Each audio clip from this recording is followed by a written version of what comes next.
Today, Encore is 5,500 kilometres from Paris, in Montreal. Cool and cosmopolitan, Canada's second biggest city has a thriving urban culture with a creative population. It's also the second largest French-speaking city in the world, a metropolis where Europe meets North America.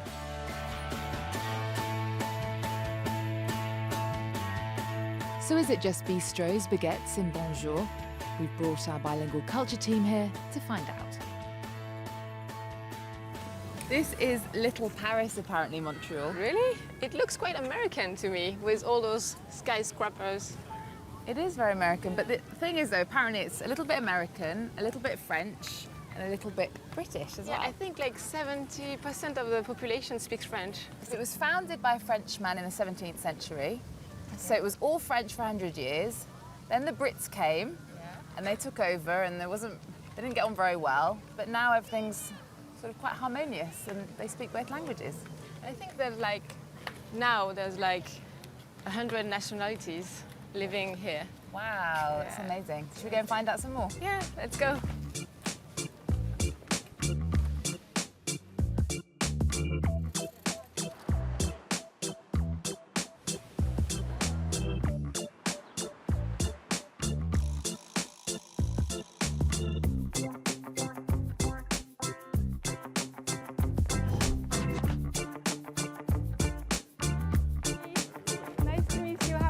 There's no better person to start with, Montreal's favourite adopted writer, Danny Leferrière.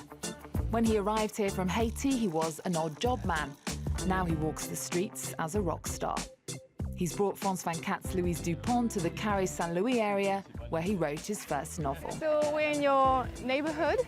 You've lived here for 40 years now. How did a Haitian writer end up here? Almost 40 years. But I remember at this time we were under the dictatorship of Duvalier, and I had to leave this country because I had many problems, political problems. I was a journalist under Duvalier, Jean-Claude Duvalier, and I had to leave, and someone gave me the money and a letter to come to Montreal. So we're here in this park because there's this special bench that represents a lot in your career. Am I right? Oh yes, a little bit. It's a mythic bench. My book, it was my first book, How to Make Love to a Negro Without Getting Tired. And I was so poor at this time. I go to the bank and pick up all my money and make a poster, a big poster. And I made the picture here with some friends, just here, because I would like to be a very fancy writer, very, very contemporary writer, barefoot like Basquiat. And I had a bottle of beer like Bukowski, and I was there with the metro behind me because I have the feeling that I had to be ready to go anywhere. So you were really like determined to succeed?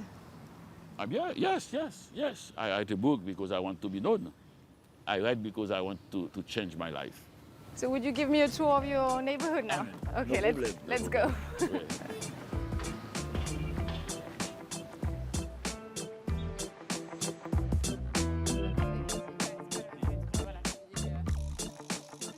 So what was it like when you first got here in this neighborhood? I remember I was so happy to be there in this town because I'm not under the dictatorship. But my first time in Montreal in this was very, very painful, very difficult because I was alone and everything was bad. I worked for the factories many years, 8 years. And you used to live here in that building? Yes, like I wrote in my first book, How to Make Love to a Negro Without Getting Tired. It's here at the 3rd floor. I live with my friend Bouba, and I discover writing and to be with my key, my own key. I remember, it was very, just this. Just to have a key was wonderful. A key, because in Haiti we never had some intimacy, and here I had intimacy sometimes and solitude another time, but I have the time to write.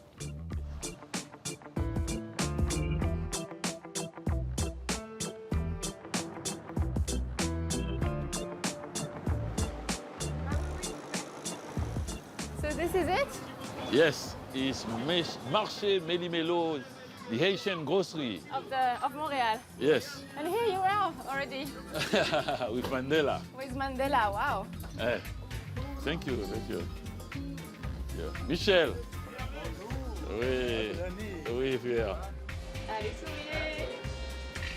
Voilà. C'est ça. Merci. Merci.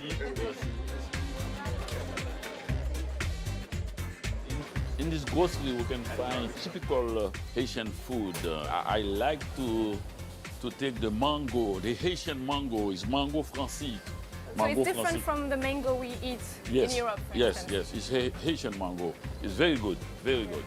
And I know that you come here because you really like the food they make. Yes, and this is the place.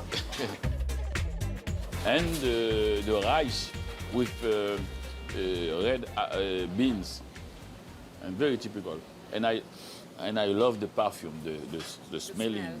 So really, Danny, you come here to get a taste of Haiti here in Montreal. Yes, it's a little Haiti here. You have the smell, you have the taste, and you have the people also. Everything's here.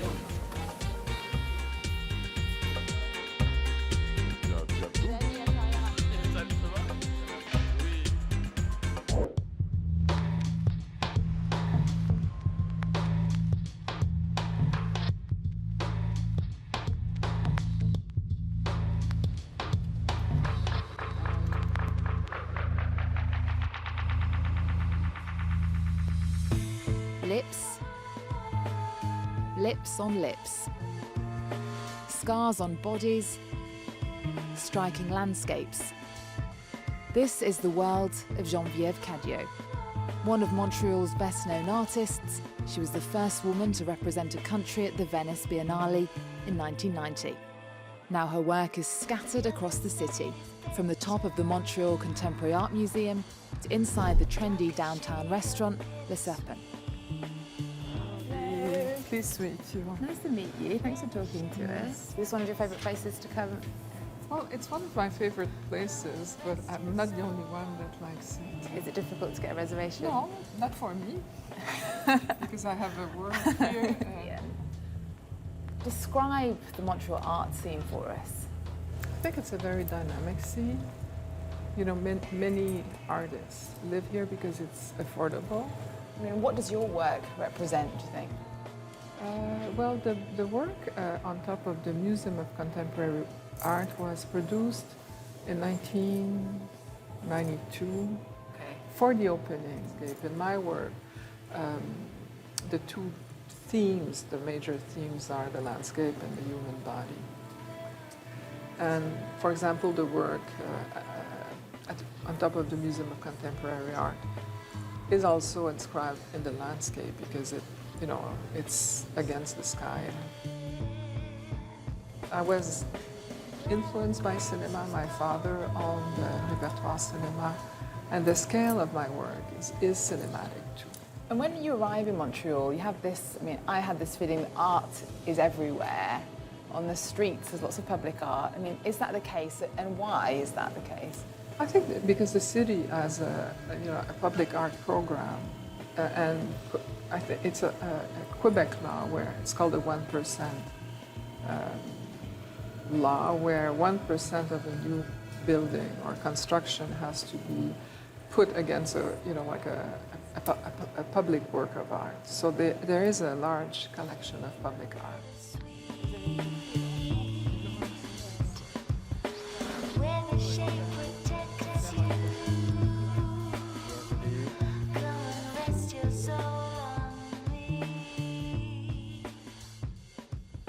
René, you've been working with Geneviève for nearly 3 decades. I mean, what attracted you to her work in the beginning? The power of the ideas and the way these ideas were materialized in very unusual forms, mainly large-scale photographs. Tell us about this particular work. Well, I went to Marfa, and the beauty of the desert or the landscape caught me by surprise. And I think it's probably, the parallel between the immensity of the desert or the Canadian landscape, where, I felt, I don't know, I felt at home somehow, or it was a familiar landscape.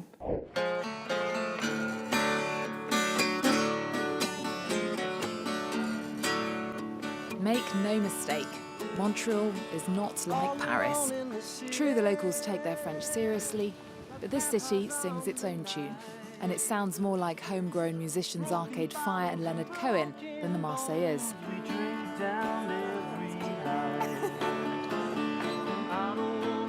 Here in the Plateau area is where it's at, where Leonard Cohen's house is, and where we find indie band Sunfields playing some guitar riffs in the afternoon sun. Never thought you so kind. It's just another red moon river rising on the dime. I don't wanna go back to the river. I don't wanna go back to the river. The city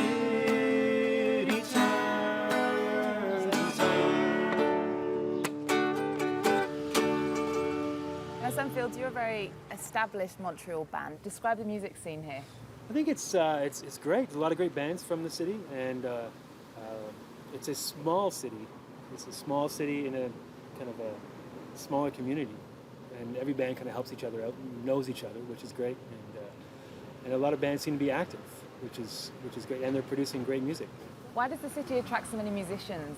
Cheap rent. I think it's cheap rent, and it's a good artistic community, not only for music but for dancing, painting. Any arts community is quite vibrant here. So.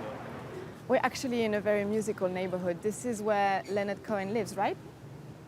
He doesn't actually live in the park, but yes, he lives right there, about a stone's throw from here. And yeah, you can catch him once in a while in this park or at the cafe down the street. And if you're so lucky, maybe even coming out of his front door. This is his park. Does he influence your music? Absolutely. Phil and I don't know about Chris, but Phil and I started listening to Leonard Cohen when we were about 18 or 19, and that totally changed my perception of lyrics and even melody. He's got a very low voice, but there's a lot going on. We love him. Aside from being a Montrealer, he's unbelievable, whether he's from Montreal or not. Here's your answer. Suzanne takes you down. And does the fact that you're from Montreal come into your music? For sure, you do definitely hear Montreal in our music, but it's really hidden, and we don't have a song called Le Boulevard Saint-Laurent or something obvious like Poutine. I think after all the long winters, it adds a particular melancholy to everything that you do, just because you're restricted for so many months of the year and you can't do anything.